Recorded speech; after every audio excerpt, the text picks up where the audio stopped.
Hello, everyone. I want to talk about something that affects pretty much every single one of us, yet many of us feel uncomfortable discussing money. Specifically, how to manage it better in a way that actually works for real people living in America today. Let's be honest. Most of us didn't learn about money management in school. We learned math formulas and history dates, but not how to create a budget that doesn't make us miserable, or how to save for retirement when we're barely making ends meet right now. The good news is that managing your money doesn't have to be complicated or painful. It's not about never enjoying life or counting every penny until your head hurts. It's about making conscious choices that align with what matters most to you. First, let's talk about why so many of us struggle with money. It's not because we're bad with finances or irresponsible. It's because we live in a system that constantly encourages us to spend. We're bombarded with ads telling us we need the latest phone, the trendiest clothes, the perfect vacation. Social media shows us curated versions of everyone else's amazing lives, making us feel like we're falling behind. Add to that the fact that wages haven't kept up with the cost of living for many Americans, and you have a perfect storm of financial stress. So if you're feeling overwhelmed about money, please know you're not alone, and it's not your fault. Now let's talk about some practical steps you can take to get better control of your finances. Step 1 is understanding where your money actually goes. I know. Budgeting sounds boring and restrictive.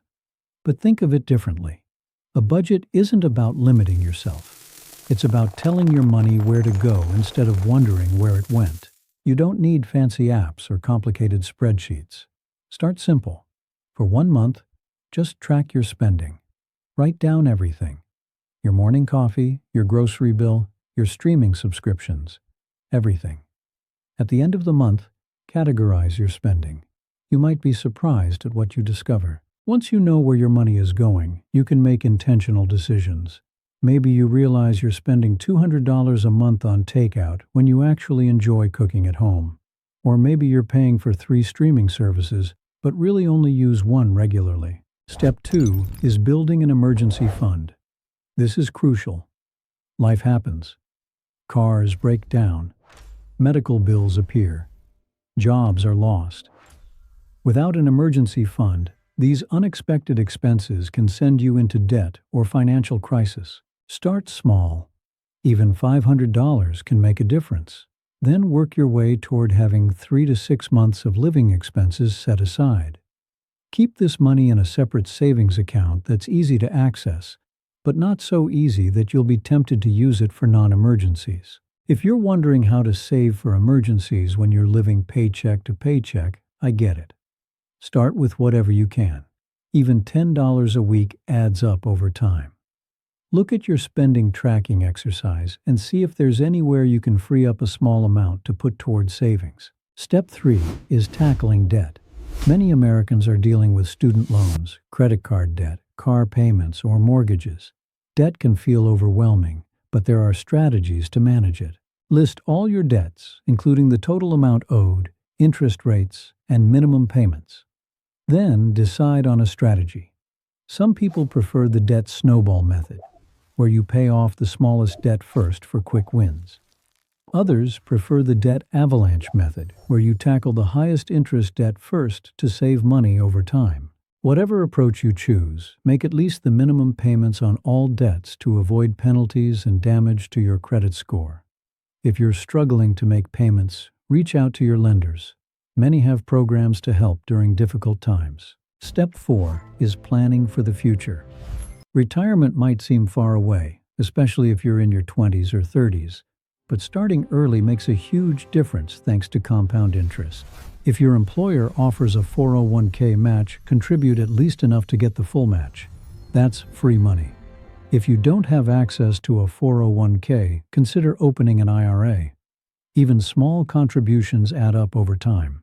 Don't forget about other financial goals too.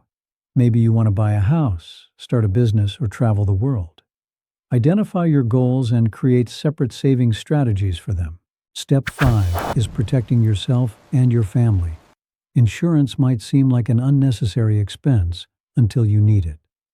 Health insurance is essential, but also consider disability insurance, life insurance if you have dependents, and adequate auto and home or renter's insurance. Review your policies annually to make sure you have appropriate coverage. As your life circumstances change, your insurance needs may change too. Throughout this process, remember that financial management is deeply personal. What works for someone else might not work for you. Your friend might be comfortable with an aggressive investment strategy while you prefer something more conservative. That's okay. Also recognize that your relationship with money might be influenced by your upbringing, your cultural background, and your personal experiences. If you grew up in a household where money was always scarce, you might have a scarcity mindset that affects your financial decisions even when you're doing well. If you grew up with plenty, you might struggle with budgeting because you never had to. Understanding your money psychology can help you make better decisions and be kinder to yourself when you make mistakes. And you will make mistakes. Everyone does. You might overspend on vacation. You might forget to pay a bill. You might make a poor investment. The key is not to beat yourself up. Learn from it and move forward. Money management isn't about perfection. It's about progress. Small, consistent steps lead to big results over time. Remember that financial health is just one aspect of your overall well-being. Don't sacrifice your mental or physical health for money. Don't neglect relationships because you're too focused on work or saving. Money is a tool to help you live the life you want, not the goal itself. Finally, if you're struggling with significant financial challenges, don't be afraid to seek help.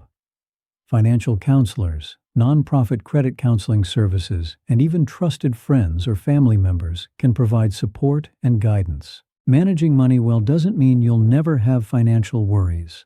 Life is unpredictable, but it does mean you'll be better prepared to handle whatever comes your way, with less stress and more confidence. The most important thing is to start. Wherever you are right now, whatever your financial situation looks like, take one small step today. Track your spending for a week. Open a separate savings account. Look up your employee benefits. Something. Anything. Your future self will thank you for the actions you take today. And remember, you're capable of creating the financial life you want.